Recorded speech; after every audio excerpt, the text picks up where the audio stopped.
Hey there, I can't even begin to express how much I'm longing for Rome these days. The sights, the sounds, the Colosseum, the Trevi Fountain, the Pantheon, St. Peter's Basilica, and the Spanish Steps.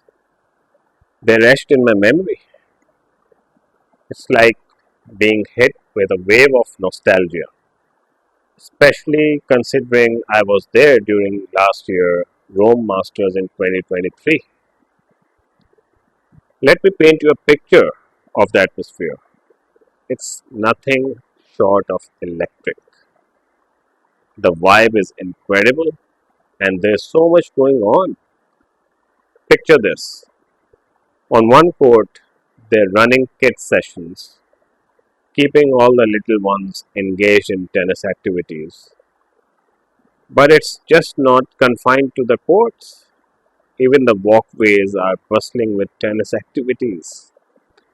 Coaches set up mini nets and you'll see kids playing tennis, you know, kids having some squash sessions, having the table tennis sessions, and let's not forget the paddle coaching sessions. There's something for everyone. And then there are the food stalls and the sports stores, the cherry on top. I could wander around there for hours and never get bored. Plus, the chance to catch a glimpse of the top players practicing on the courts or playing on the stadium court, it's an experience like no other, with the crowd adding to the electrifying atmosphere. Last year, I witnessed the intense practice session of Alcaraz and Djokovic in the tournament. It's disappointing that this year neither Alcaraz nor Sinner, they're not playing the tournament. However, there's a silver lining: the presence of the clay court king himself in the tournament, Rafael Nadal. With Nadal and Djokovic competing together creates an incredible buzz. Recalling last year's events, Medvedev clinched the title by defeating Rune. This year, Rune appears to be in stellar form, hinting at the potential for another impressive run to the final. Reflecting on the past experience, I vividly remember watching Matteo Arnaldi's match, a promising Italian player who, in my opinion, has the talent to break into the top 10 in the world. Just yesterday, he staged a remarkable comeback, defeating Harold Mayotte. Arnaldi boasts a formidable forehand, aggressive baseline play, and impeccable net skills.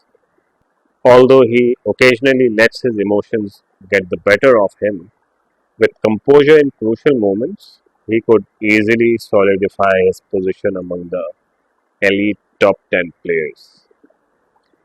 Keep an eye on him. He's definitely one to watch. Now, turning our attention to the draws,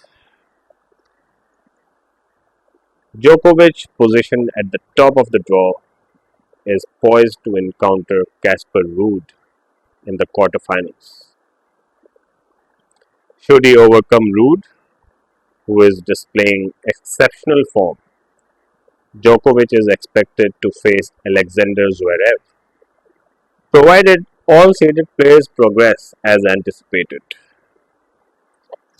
Shifting focus to the lower half of the draw, Medvedev could potentially square off against the king of clay, Rafael Nadal. So, should Medvedev prevail against Nadal, he may find himself facing Stan Wawrinka or Stefano Tsitsipas in the semifinals. Nadal is set to face formidable opponents en route to the semifinals. In his upcoming match, he will encounter Hubert Hurkacz. You know, If he advances against Hurcax, he may potentially confront Thiago or Echeverry in the subsequent round, with a potential showdown against Rune looming in the round of 16. I believe that if he progresses to the quarterfinals, he stands a strong chance of reaching the final. Not only due to the absence of any easy matchups in the quarters, but also because he would have garnered invaluable match practice and confidence to take on any formidable opponent. However, in the quarters, he could potentially face Francis Tiafoe, posing a considerable challenge. Now, let's move on. Moving on to Tsitsipas, who, in my opinion, faces a particularly challenging draw. In the round of 64, he will encounter either Struff or Pedro Cachin. Should he progress, he could potentially face Cameron Norrie, a left-handed player with significant experience, posing a formidable challenge for Stefanos. In the round of 16, he may encounter one of three tough opponents: Alex de Minaur, Stan Wawrinka, or Felix Auger. While there are other possible contenders like Roberto Carbale and Christopher O'Connell, I'm assuming that the top players will advance to these rounds. If there are any upsets, however, the scenario could change. So now in the quarters, he could potentially